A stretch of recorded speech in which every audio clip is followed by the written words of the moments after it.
Hello, I'm the Nostalgia Critic. I remember it so you don't have to. Guess what? We're still in sequel month.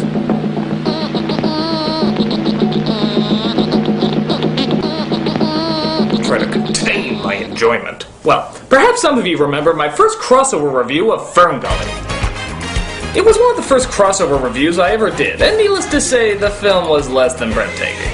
It required some help, so the Nostalgia Chick humbly volunteered herself to review the film with me. But little did I know that an even greater evil just lay behind the corner. A direct-to-video little abomination simply known as Ferngully 2, The Magical Rescue. And seeing how the Nostalgia Chick helped me last time, I figure it's only fitting to make the offer again. So what do you say, Nostalgia Chick? You ready to go into the rainforest one more time? No. Okay. This is Ferngully 2.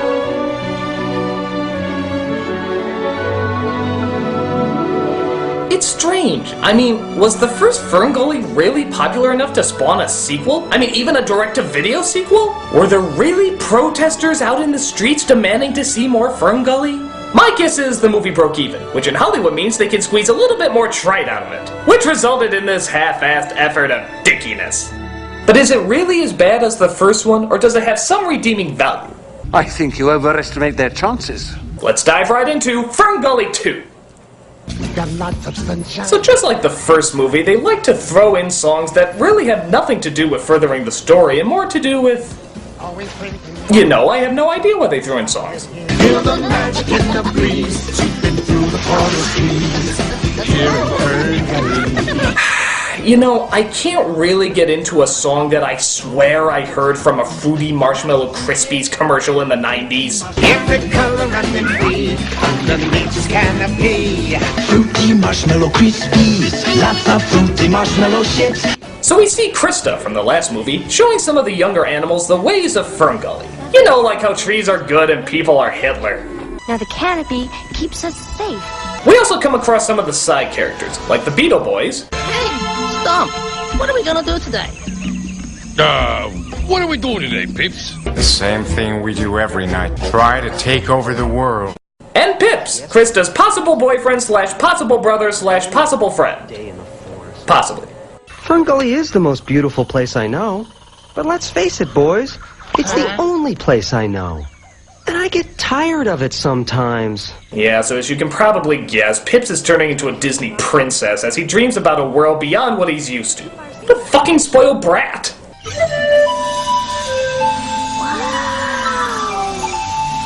Beat that, Crysta! Auntie Loon taught me that magic is too precious to waste on silly games. I'd much rather use it to have strange hand sex and impress mullet use that aren't interesting enough to be featured in the sequel. But Crysta continues to help grow more trees in the forest as, again, Pips can't help but act like a loudmouth pussy. Just what we need. Another tree. Big deal. The forest is full of them. Personally, I'd like to see something new. Oh, there's an empty place in my bones. Suddenly in comes Batty. Not voiced by Robin Williams, but that's fine. We seem to be on a roll with not including any of the same voice actors. I wouldn't mind too much, except they don't even attempt to make it sound like Robin Williams. They make him sound more like Rip Taylor, with his testicles being demolished. I may be Patty, but I'm not Nadia. I'm out of here. I'm a ghost. I'm history. I'm a hologram. You can't see me. Bye-bye now. Oh, I just hope they pick me for Jackass 4D. I don't need this. I was in the Tom and Jerry movie. But it turns out Ferngully is under attack by one of the worst animals the planet has ever known. Man. Yes, man. Human in shape but satanic in spirit, man likes to spend most of his time destroying things because he is worse than the devil if he was a pedophile. You can spot these specially bad ones by having two-dimensional personalities, being written horribly, and having a chin size that even Bruce Campbell would be jealous of. They kidnap animals, burn down rainforests, and probably slept with your mother. If you should see man anywhere in your neighborhood, please make a pretentious animated feature with confused morals and no sympathetic three-dimensional villains. Man, if there's anything worse, it's not human. So as you can imagine, an evil poacher comes around and steals the baby animals. What are you looking at? Get over there and guard the animals. Ah! An Australian accent in Australia! What's the world coming to? Now, something I never understood in this movie, or the last movie for that matter, is how come Crysta, who was clearly seen shrinking down the main character in the last movie, doesn't just shrink these guys down too? Wouldn't that make things a heck of a lot easier?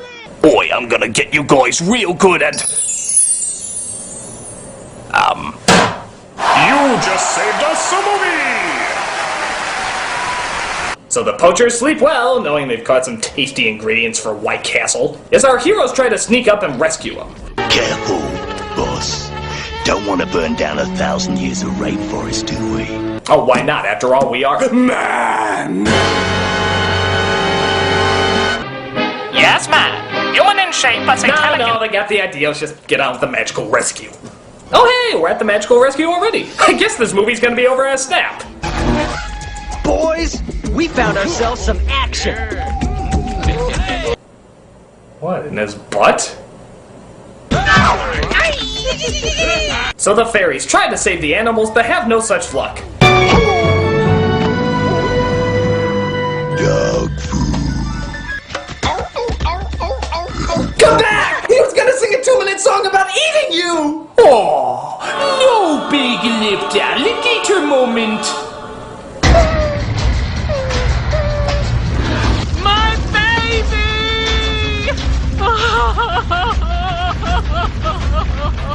Wow, that was like the kangaroo version of Platoon.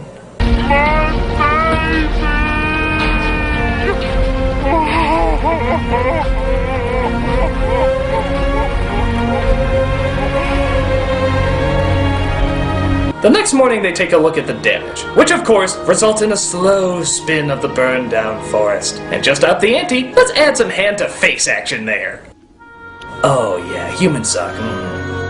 Oh, Father, there's so much healing needed.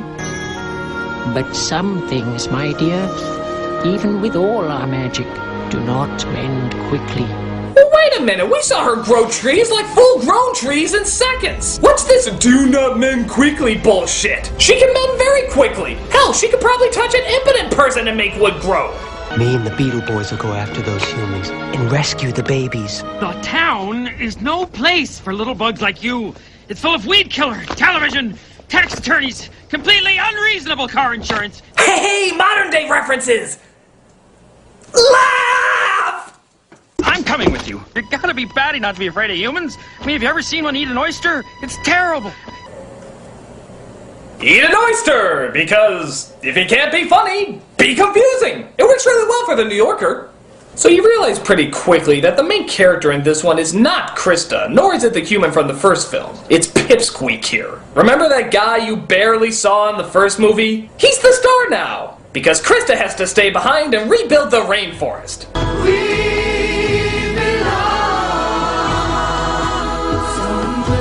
You know, these movies don't really convey how fragile the rainforest is, do they? Every time they burn that shit down, they just magically grow it back again. Why do we need to save it? The fairies seem to have it pretty well under control. Out into the great unknown, the ones we love.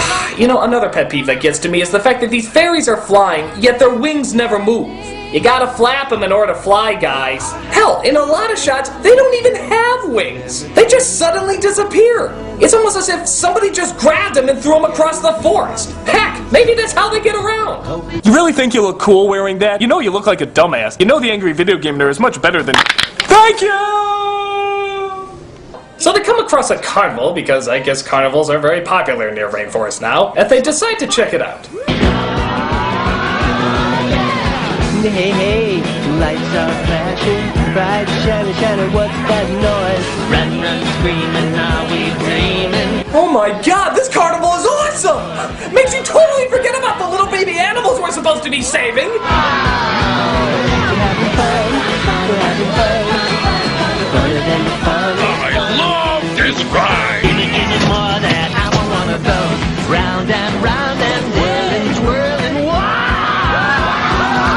This is fun, funner than the fun is fun. We're having fun, so much fun, we might never go home.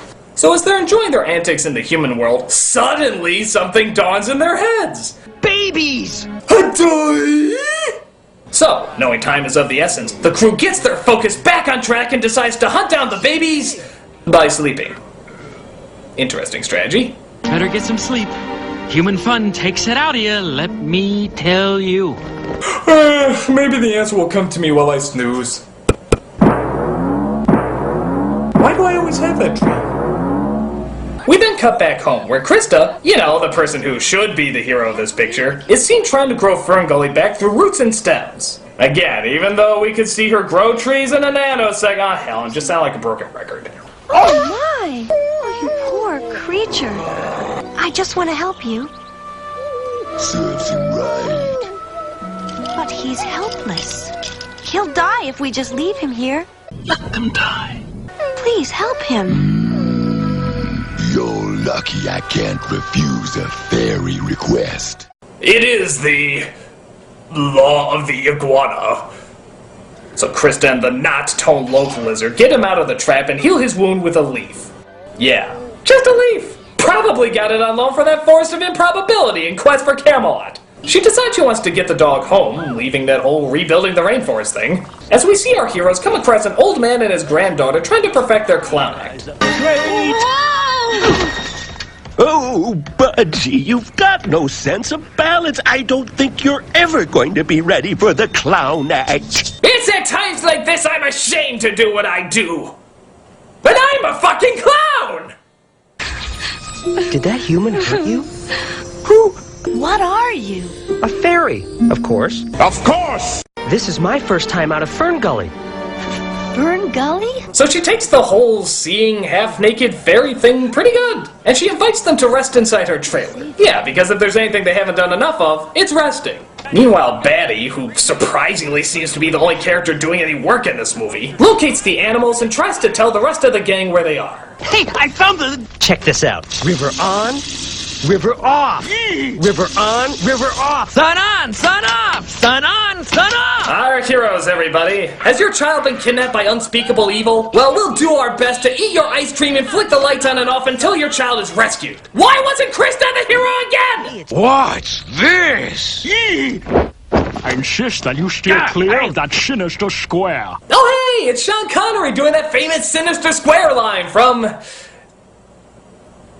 fuck were you quoting again?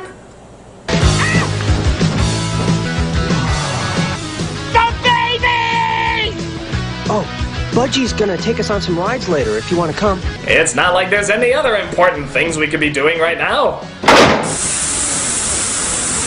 I'm going to rescue the babies! Is anybody coming with me? Just you, huh? Okay, partner, it's just you and me. I don't even know who that impression was, so I can't really make fun of it. So Patty and one of those little miner guys from Mega Man go to save the animals, but unfortunately get caught. Kinda silly when you can clearly see he can slip right through the bars, but hey, if it keeps him out of the movie, I'm good for it. So literally, as the fairies just continue to ride the rides for the past 5 minutes, the animals in their cages decide somebody has to entertain the audience, so they break into an annoying musical number. I'm so small, so afraid. I just wanna curl up in my bed. I just want. Oi! The animals are having a musical number. Better cue the spotlights I put in to create a dramatic atmospheric environment. Oh, I can't help it if I'm a thespian. Come on, everybody! You know you're not alone! If we stick together, we'll find our way home! Oh no, they got music from Disney's Hercules! Abandon Bell! We're gonna find our way back home! What's gonna happen to us, Batty? Zoo exhibits, laboratory testing, handbags. You don't want to know the gory details. Oh nice, he was singing about how they should never give up and find their way home, and now literally the very next line he's talking about how they're all gonna be handbags. What an uplifting leader! You think George S. Patton did the same thing? The Nazis are the enemy! Wade into them! Spill their blood! Shoot them in the belly! Oh my god, I'm so afraid! I want my mama! So Pips once again gets reminded about why the fuck he came here in the first place. What is it, Pips? What's wrong? There's something about this place, Budgie. I can't concentrate. I came here because 2 humans came into Fern Gully and captured baby animals. That's horrible. I'm supposed to be looking for them, but this place is so distracting. Is this what you humans call ADD? I feel like I can't focus on anything. Oh, a housefly. So they finally decide to go after the friggin' animals as they chase down the truck that's taking them away. Even the girl's grandpa gets caught up in the chase. We'll never catch them. It's hopeless. We gotta catch them. Come on! Wow, great motivation speech. Hang on, Budgie! You can do it! Hey! She did it! I was just putting that out of my ass when I said she could really do it, but by God, she could really do it! So the poacher sees the girl and naturally pulls the truck over to stop her. Because you'll be out there anyway. Or he does this really stupid thing. You friggin' dumbass, she's like 12! You don't need to take advantage of the shaky car ride, just pull the damn thing over and take her off! Hey!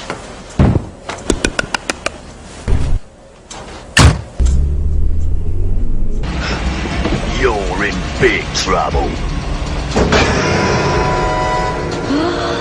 Good luck, girlie. There goes half of my animals. I'm coming!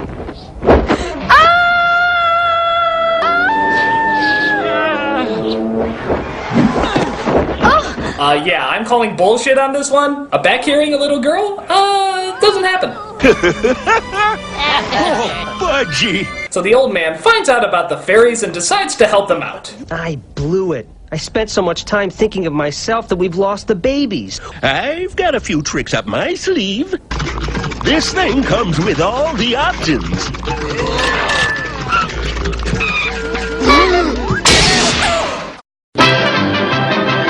No, actually it turns into a floating car and manages to find its way to where the poachers are trading the animals. They manage to get them all, but the poacher doesn't let them get away that easily.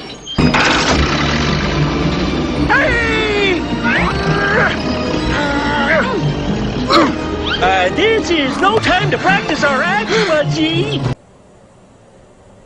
Okay, I don't want to know what kind of act requires her to pull his pants down. But it's probably called the Aristocrats! But what a coincidence! Crysta and the dog happen to show up at the exact same time to help them out. So the animals are saved and our heroes find that they finally have to say goodbye. Goodbye, Pips. Goodbye, Budgie. That was heartless. My baby. Mrs. K! Hey, Mom, what's for dinner? Nugget! I love you, Mom. And that was also pretty heartless. All around heartless. That seems to be the theme for the movie, everybody. You know, outside of being entirely unnecessary. As sequels go, this isn't one of the worst, especially seeing how they didn't have much to go from in the first place. But it's just pointless. The animation is standard and at times pretty sloppy. The story doesn't really tell us any more about Fern Gully or the characters. It's just sort of a road trip movie. And even that's not entertaining. I like the idea of the fairies getting distracted by the attractions of the human world, but it's not fleshed out enough. And it sort of just makes the characters look shallow. On the whole, it's not god-awful. It's all just sort of blasé and forgettable. Which, considering sequel month, isn't that bad. Hell, if I get a few more of these, I might be able to get through this after all. So, tell me, what is the next film anyway? Feel the magic in the breeze, sweeping through the forest trees. Hearing birds and we're all in perfect harmony, joining in the jamboree. Hearing birds and